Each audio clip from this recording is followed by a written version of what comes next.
দখলকৃত সিরিয়ার মালভূমিতে ইসরায়েলের জয় জয়কার, টার্গেটে পুরো সিরিয়াও।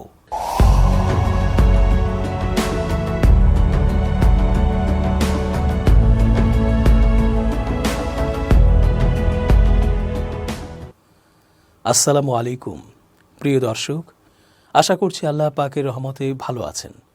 চেঞ্জ টিভির আন্তর্জাতিক চোখ অনুষ্ঠানে আমি এস.জে. রতন স্বাগত জানাচ্ছি আপনাদের সকলকে। সিরিয়া তো আসাদ মুক্ত হলো, ইসরায়েল আমেরিকার স্বপ্ন পূরণ হলো। এখন তাদের মতো করে সিরিয়াকে সাজাবে এই দুই দেশ।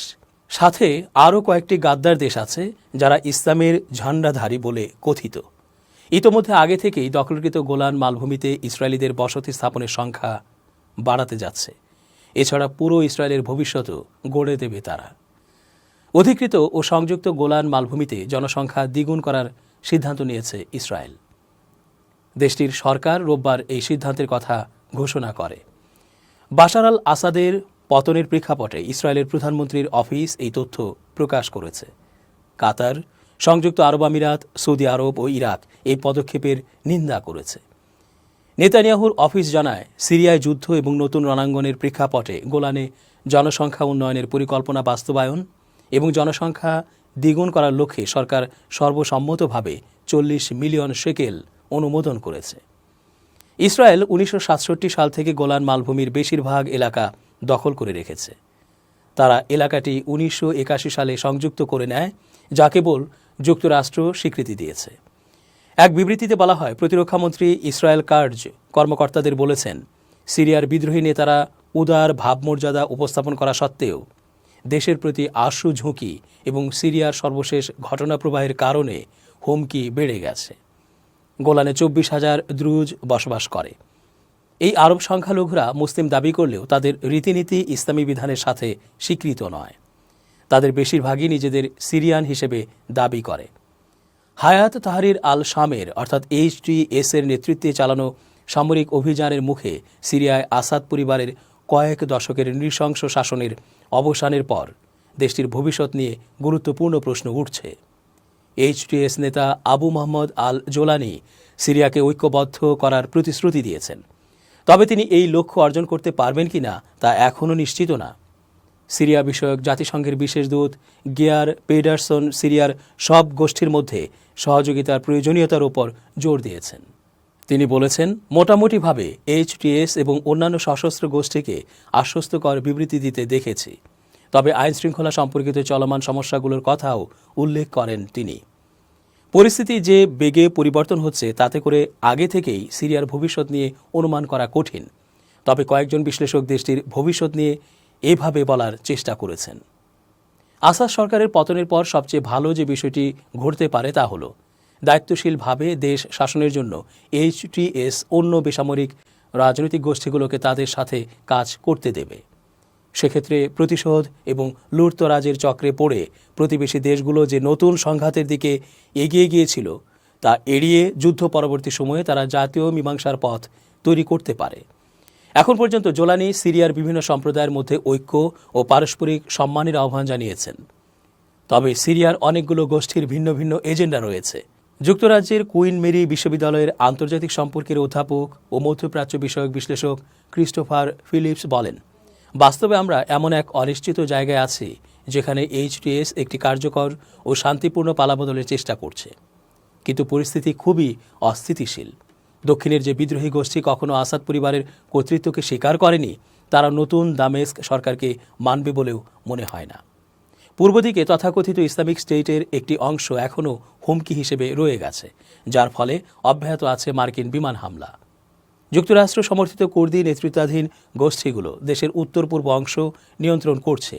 এরা সিরিয়ার উত্তরের তুরস্ক সমর্থিত বিদ্রোহী গোষ্ঠীগুলোর বিরুদ্ধে বছরের পর বছর ধরে লড়াই চালিয়ে যাচ্ছে। আর সম্প্রতি এই এলাকায় নতুন সংঘাত দেখা দিয়েছে।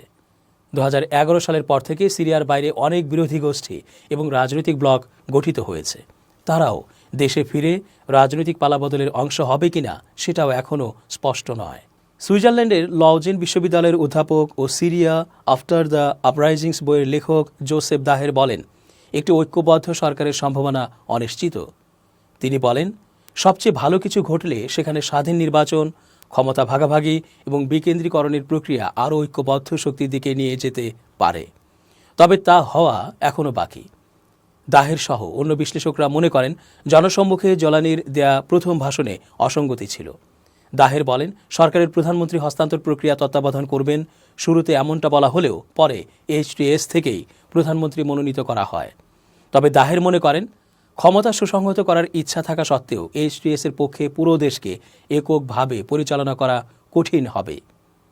তিনি বলেন, আমার মনে হয় না তা সম্ভব হবে, কারণ ইতোমধ্যেই তারা তাদের ক্ষমতা সম্প্রসারণ করছে। এটা সামাল দেয়া খুব কঠিন। শুরুতে তারা কেবল ইদলিব চালাচ্ছিল, এখন তারা আলেপ্পো, হামা, হোমস এবং রাজধানী দামেস্ক পরিচালনা করছে। সুতরাং এই এলাকায় ক্ষমতা ভাগাভাগির প্রয়োজন হবে। আসাদ শাসনের মতো করেই স্বৈরাচারী উপায়ে এইচটিএসও ক্ষমতাকে একীভূত করবে, এমন আশঙ্কাও আছে। জোলানি ইতোমধ্যেই ইদলিবে তার শক্তিশালী ঘাঁটি তৈরি করেছে, যা একসময় উত্তর পশ্চিম সিরিয়ার সবচেয়ে বড় বিদ্রোহী ঘাঁটি এবং অন্যান্য সিরিয়ান প্রদেশ থেকে বাস্তুচ্যুত প্রায় 40 লাখ মানুষের আবাসস্থল ছিল। এইচটিএস এর অধীনে ন্যাশনাল সালভেশন গভর্নমেন্ট ইদলিবের বেসামরিক কার্যক্রম পরিচালনা করছে। সেখানে শরিয়া আইন অনুসরণ করা একটি ধর্মীয় পরিষদও রয়েছে। জোলানি দেখানোর চেষ্টা করছে স্থিতিশীলতা এবং জনসেবাকে অগ্রাধিকার দিয়ে এইচটিএস সুশাসন করতে পারে। তবে সমালোচকরা বলছেন, ইদলিব নিয়ন্ত্রণ করার সময় তার দল প্রতিদ্বন্দ্বী বিদ্রোহী গোষ্ঠীগুলোকে কোণঠাসা করেছে এবং ভিন্ন মত দমন করেছে। এইচটিএস এর নেতৃত্বে 27 নভেম্বর চালানো আক্রমণের আগে ইদলিবে বিক্ষোভ শুরু হয়। সেখানকার কট্টর ইসলামপন্থী ও সিরিয়ান অ্যাক্টিভিস্টরা এইচটিএস এর স্বৈরাচারী আচরণের বিরুদ্ধে অভিযোগ তুলেছিল। দাহের বলেন, এইচটিএস মূলত দমনপীড়নের মাধ্যমে ক্ষমতাকে সুসংহত করেছে, যদিও পরে ইদলিবের সমস্ত বিরোধী সশস্ত্র গোষ্ঠীকে অন্তর্ভুক্ত করে এবং সেবা দিয়ে ক্ষমতা একত্রিত করেছে।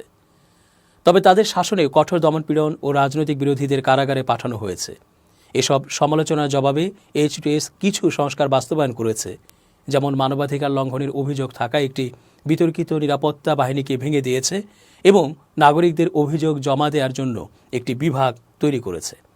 তবে সমালোচকদের মতে এই সংস্কারগুলো আসলে ভিন্নমত দমনে নিছক এক মুখোশ মাত্র। এইচটিএস এর দাবি, সিরিয়ার অগ্রগতি এবং আসাদ সরকারের শাসনকে চূড়ান্তভাবে অপসারণের জন্য ইদলিবে ক্ষমতা সুসংহত করা প্রয়োজনীয় ছিল। তবে দাহেরের মতে এইচটিএস এই মুহূর্তে একটি অভূতপূর্ব পরিস্থিতির মুখোমুখি হয়েছে। তিনি বলেন, কিছুটা আশার আলো আছে যে এইচটিএস দামেস্ক পর্যন্ত তার বিস্তৃত শক্তি সম্প্রসারিত করলেও এই সমস্ত অঞ্চল পরিচালনা করার জন্য তাদের কাছে পর্যাপ্ত সামরিক ও মানব সম্পদ নেই। তবে এসব পরিস্থিতির বিপরীতে গিয়ে সবচেয়ে খারাপ যেটা হতে পারে সেটা হলো আরব বসন্তের পর অন্য দেশগুলোর মতোই বিশৃঙ্খল পরিস্থিতির সৃষ্টি হওয়া। কোনো বিকল্প ছাড়াই লিবিয়ায় মুয়াম্মার গাদ্দাফি এবং ইরাকে সাদ্দাম হোসেনকে ক্ষমতা থেকে অপসারণের পর বিদেশি হস্তক্ষেপ দুটি দেশেই বিপর্যয়কর পরিস্থিতির কারণ হয়েছিল। সমালোচকদের মতে স্বৈরাচারী শাসকদের পতনের ফলে তৈরি হওয়া শূন্যতা পূরণ হয়েছিল লুটপাট, প্রতিশোধ, ক্ষমতার দখল এবং গৃহযুদ্ধের মাধ্যমে। এমন প্রেক্ষাপটে সিরিয়ার বিভিন্ন সশস্ত্র গোষ্ঠীর মধ্যে ক্ষমতার প্রতিযোগিতা দেশটিকে ব্যাপক সহিংসতার দিকে নিয়ে যেতে পারে, যা কেবল সিরিয়া নয়, পুরো অঞ্চলকে অস্থিতিশীল করে তুলতে পারে। বিবিসি আরবির বিশেষ সংবাদদাতা ফেরাস কিলানি সেখান থেকে জানিয়েছেন, নতুন প্রধানমন্ত্রী মোহাম্মদ আল বাশিরের প্রথম ভাষণ অনেকের মধ্যে উদ্বেগ সৃষ্টি করেছে এবং নতুন সরকারের সম্ভাব্য দিক নির্দেশনার ইঙ্গিত দিয়েছে।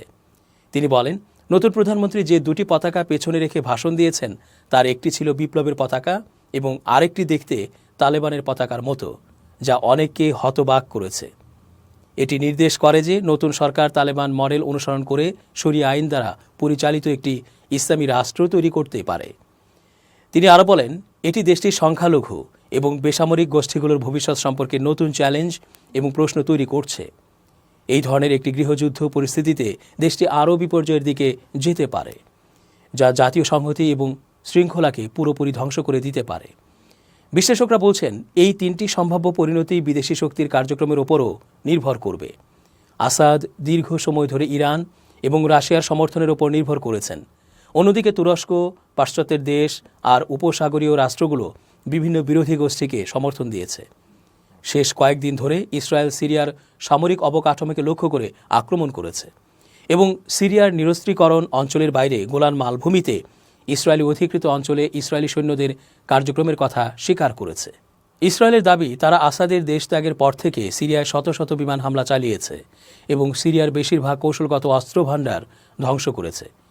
ইসরায়েলের প্রধানমন্ত্রী বেনিয়ামিন নেতানিয়াহু ইরানকে পুনরায় প্রতিষ্ঠিত হতে না দেওয়ার বিষয়ে সিরিয়ার বিদ্রোহী বাহিনীকে সতর্ক করেছেন। এর মাধ্যমে ইসরায়েল আসাদ সরকারের পতনের সুযোগ নিচ্ছে বলে অভিযোগ করেছে তুরস্ক সহ মধ্যপ্রাচ্যের অন্য দেশগুলো। ফিলিপস সতর্ক করেছেন, ইসরায়েলের এই ধরনের কার্যকলাপ সিরিয়ার সরকারকে দুর্বল করে বা কঠোরপন্থীদের সাহস জুগিয়ে সিরিয়াকে অস্থিতিশীল করতে পারে। দর্শক, আজকের মতো শেষ করছি এখানেই। ধন্যবাদ।